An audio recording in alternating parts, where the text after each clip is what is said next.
upon a time there lived a man who had 3 daughters.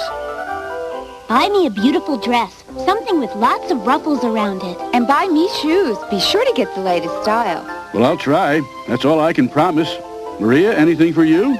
I don't need anything. She always says that. I know. There must be something I can buy you. No, Father, but thank you just the same. Maria, it would make me very happy to bring you home a present. Just name anything, please. Let's see. Oh, I know. Father, could you bring me home a pretty red rose? Huh? A red rose? But I wanted to bring you something special. But, Father, that would be special. Well, I know how much you love roses. I'll get one. Maria's father arrived in town, determined that his youngest and dearest child should have a rose. I would like a red rose. Roses don't grow at this time of year. Actually, I sold my last one months ago. Come back when it warms up. But I promised my daughter. The dear man bought the items his older daughters had asked for and began his journey home. He was disappointed not to have a gift for Maria, for he feared this might be his last trip into town. Oh, what a beautiful estate. What? This is very strange. It's snowing on one side of the mansion, and on the other there's green grass and a beautiful garden. How can that be? I must see. The gate was unlocked, and the amazed man entered without thinking. He began to wander down a very unusual path. The gray-white of winter to his right, and the brilliant hues of summer on his left. Huh? My goodness, what beautiful roses.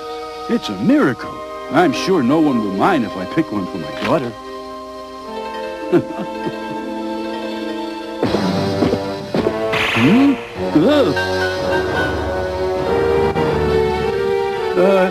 I hope you don't mind my taking this rose. You have so many. I do mind. Give me back my rose right this instant. Oh, please let me keep it. I promised my youngest daughter I would bring her home a red rose, and this is the only place I could find one in this free world.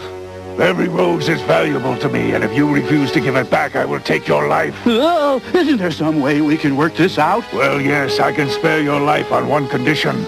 Your daughter, who has such a great desire for my red rose, must consent to be my wife. Not Maria, I can't let you go. Let go, you're choking me. I can hardly breathe. All right, I agree. You can have her hand in marriage. You have 8 days, no longer, to return with your daughter. All right, I'll bring Maria back in 8 days if that's what you want. Now, please, just let me go. I'll give you my word. Remember, you have 8 days. The poor man had never been so frightened. He kept trying to convince himself that it was only a bad dream. But the rose was real, and he feared the beast was too. But now, safely inside his house, he had no intention of ever going back. These darling shoes are just the right size. How did you ever figure it out, Father? A lucky guess. Your turn, Maria. Here, look. Oh? Go ahead, open it. I can't believe it. It's my red rose. Oh, Father, it's absolutely beautiful. Thank you very much. I'm so happy. You're welcome. I'm amazed you could find one. They're out of season. Wherever did you buy it, Father? There's only one florist in town. I've never heard of roses in the winter. It seems to me almost It's like... magic. Yes. Yes, my daughter, it must be magic indeed. Remember, 8 days. That's all the time you have. Why am I so worried? He can't harm us. He doesn't even know where we live. And I'm certainly not taking Maria anywhere near him. As each day passed, the lovely red rose unfolded its petals and blossomed. As it did so, it gave off a radiant light. And in this light, Maria grew more beautiful too. Her father was pleased and had almost forgotten about the beast as the evening of the 8th day came. Maria, this is the best soup you've ever made. Now, who? It's very rude of someone to knock at our door at dinner time. You're right. Let's not answer it. Somebody might be in trouble. Yes, I'm coming. No, Maria, tell them to go away. That's mean, Father. The poor soul could freeze to death on our steps. I must let him in. No, Maria. No, Maria. Father. Go out the back window. Huh? Why should I run away? Just do it. Has he come to harm us? Why is he growling? I waited for you. You didn't keep your word. Leave us alone. How dare you barge in here? Now, get out.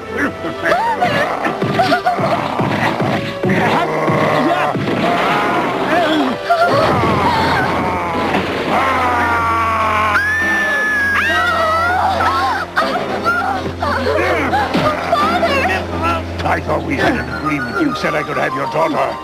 Father, does he mean me? Yes, only I never meant it. Take my life, but please don't touch my daughter. So be it. If that's the way you want it, you broke your word. Now you must pay the price with your life. Oh, Father, what is this monster talking about? I stole your red rose from his garden and he caught me. You stole it? I wanted you to have your rose so much. His garden was the only place I could find one. He wanted my life or your hand in marriage as payment. I can't believe it. Let him go. Maria, stop. You must run away before this... Please let go of him, please. Please don't hurt him. This is all my fault. You see, he stole that rose for me. Leave him be. I'll go with you. No, Maria! I promise to marry you, and you can have your rose, too. Just leave my father alone. Maria's promise saved her father's life, but at the same time destroyed her beloved red rose. Before her father could regain his strength, the beast whisked Maria off to his mansion. There she waited in dread of the wedding day that would come to pass. The beast had picked a beautiful bouquet of roses for Maria, but she was terrified when she saw his face coming toward her.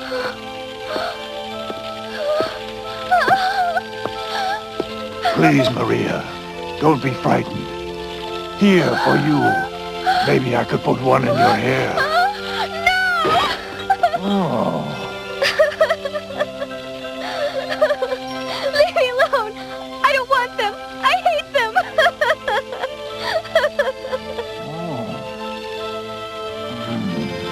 Maria's heart was so full of sadness that it filled the room, turning the roses to ashes.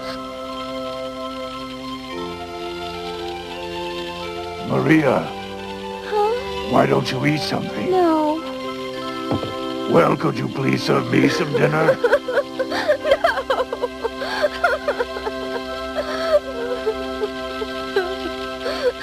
It's okay. The poor beast was sad, and hungry too, as his food had turned to ashes because of all of her tears. You see, this was a magical mansion, where emotions have the power to affect the atmosphere. The beast went out to pick some roses to cheer himself up. He noticed that a petal had fallen into the water, and as he leaned over to retrieve it, he was startled by his own hideous reflection.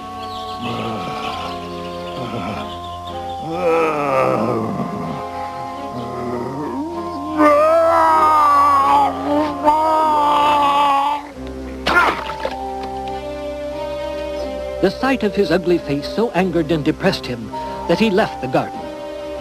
As Maria watched, she realized that the beast couldn't help the way he looked. This realization made her fear of him vanish, and in its place she felt compassion. For the rest of the day, Maria tried to sort out her feelings about her beastly fiancé. She sat for hours, lost in thought. Suddenly, music filled the air around her. The beautiful sound seemed to come from the picture over the fireplace. Maria could hear the sweetness of each heavenly instrument, and as she continued to listen, she was filled with peace and a gentle happiness she had not felt since she came to this place.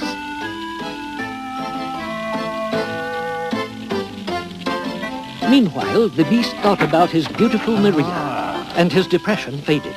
He opened the door of her room, hoping to gaze upon her lovely face. Much to his delight, he saw happiness, and he heard the music too. He knew that it pleased her very much. Maria, come Where with are you me. taking me? Let me go. There now.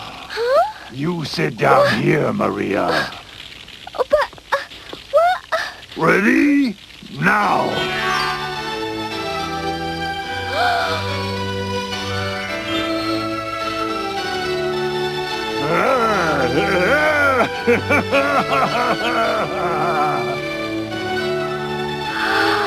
Maria was quite speechless and couldn't take her eyes off the beast as he conducted his magical instruments.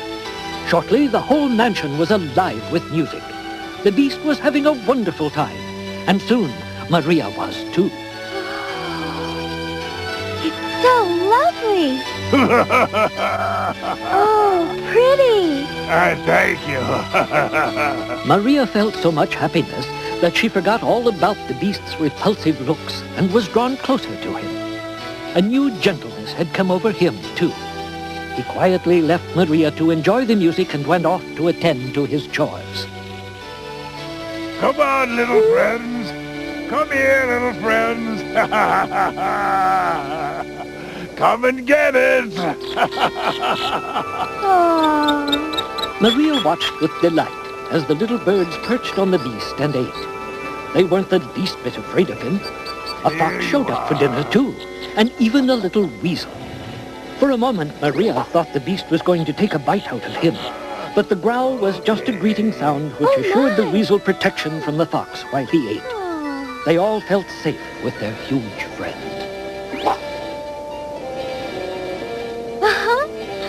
Oh, they like you.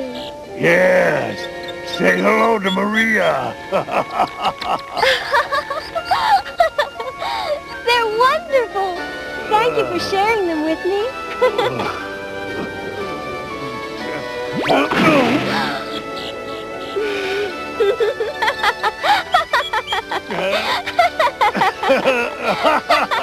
It was in that moment of laughter that Maria and the beast became good friends.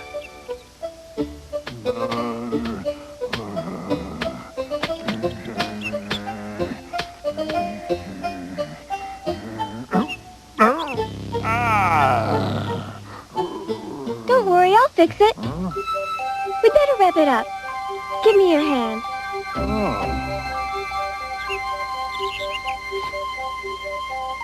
There now. That'll protect it. But you need to come inside now and wash it out thoroughly so you won't get an infection. It's time to wash up for dinner anyway. The poor beast was grateful to get some food finally. He had not eaten in days, for Maria's tears had ruined each meal. Here, I hope you still have room for this. Yes.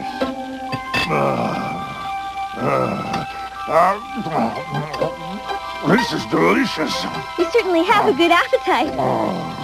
But it must be very difficult to eat with that hood covering your face all the time.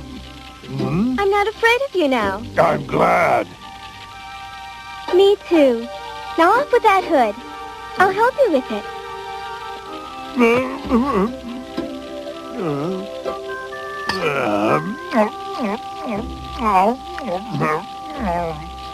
Maria had touched the beast's heart and found a warm and gentle spirit inside. Knowing he was embarrassed about his looks, she decided to make him a new shirt without a hood to help him accept his face. She wanted him to be happy just as he was, for his spirit was more important than his appearance. These roses smell beautiful. So pretty. There. Let's fill every room with them. And this one, and just a few more, and we should have enough.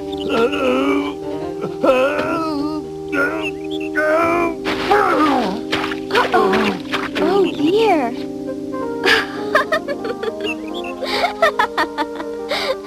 Maria put roses everywhere. Even the musical instruments were decorated with them, and they played magically all evening long, while the beast danced with his little beauty, Maria. They made a strange-looking couple, but they were having such a wonderful time together, they never even noticed. Later that evening, Maria had a disturbing dream.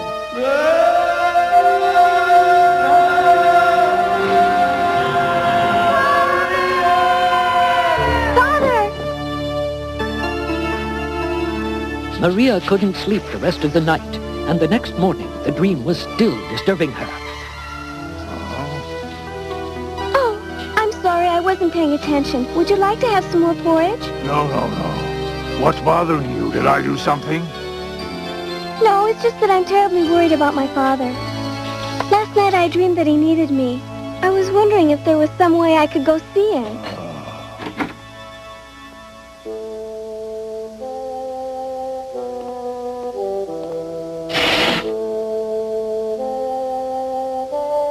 Pretty. Come here. Is this why you brought me in here? Uh-huh. But how will this help me see my father? Here. Push on the mirror, Maria.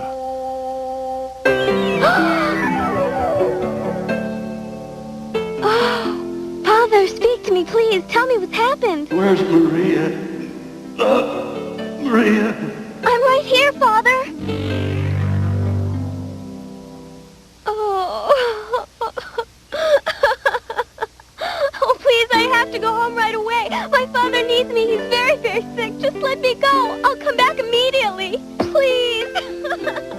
wanted to let Maria go see her father, but he knew he could lose her, and that would cost him his life.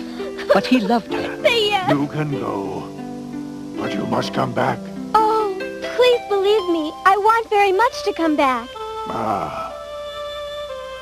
You must promise to return to me here in 8 days. 8 days it is. I'll be back. I promise to keep my word. Her father's health had been failing for years, and now the time had come for him to say goodbye. We're here, Father, by your side. Don't worry, we'll take good care of you. Father! Huh? Father, Maria's here. Yes. Hello, Father. I've come home. Oh, Maria, you've come to say goodbye. I'm so happy. What's the matter? I think he's gone. Father, wake up. Please, Father. Can you hear me? Say something. I love you, my dearest Father. I love you. It isn't easy to say goodbye to someone you love. They would miss him dearly, but the memories of their father would live on in their hearts forever. Maria decorated his grave with the lovely red roses she had brought, and each day the girls visited the tomb to say their goodbyes silently and to wish his spirit well as it soared on its journey.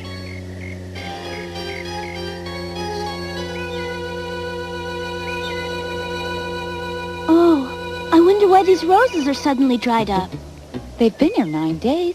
I don't think they're supposed to last longer than that. I must go. What's the matter with you, Maria? It's been 9 days, and I told the beast I'd be gone for only 8. Maria, you can't go back to that monster. You're talking crazy. Helen's right. You belong home with us now. But I promised him I'd come back to him in 8 days. You're out of your mind. Don't be foolish. He's just an ugly creature. Come back.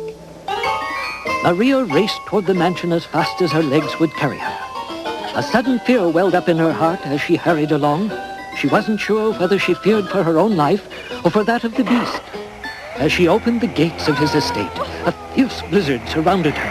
Ice was covering everything, and the wonderful summer garden was gone. She fearfully went inside and was almost overwhelmed by the raging storm within. But where was the beast? And then she saw him.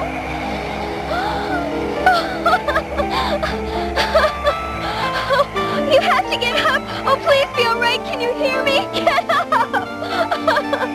I broke my promise. Forgive me, my dear one. I never meant you any harm. If only I knew a magic spell. I could turn back time, and then you'd be all right again. I love you.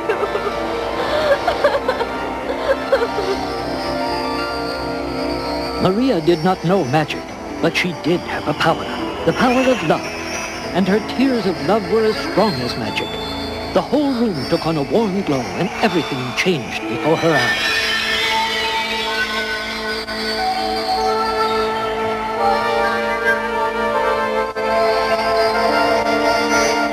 What is it? What's happening? Oh, you've come back. What?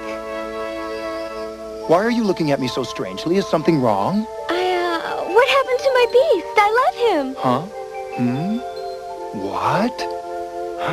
The spell, you've broken it, my darling. Huh? I don't A spell had turned me into a beast, but you were able to love the real me inside, no matter how ugly I looked.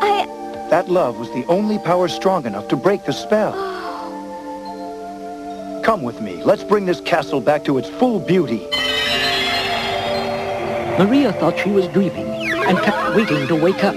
But it wasn't a dream. There was magic all around. Her dress became a gorgeous gown, and life returned everywhere. Even live musicians began to play. And as the cloud of evil was lifted from the castle, the snow melted from every garden. Hundreds of red roses bloomed anew as the air was filled with happiness. Come here. Now, little friends, you'll be witnesses. Maria promised to be my wife and princess. Yes, my love, of course. I'll be the happiest man alive. The little birds flew off to tell everyone in the land that Maria and the prince were to be married. As a matter of fact, I'm able to tell you this whole story because a little bird told me, too.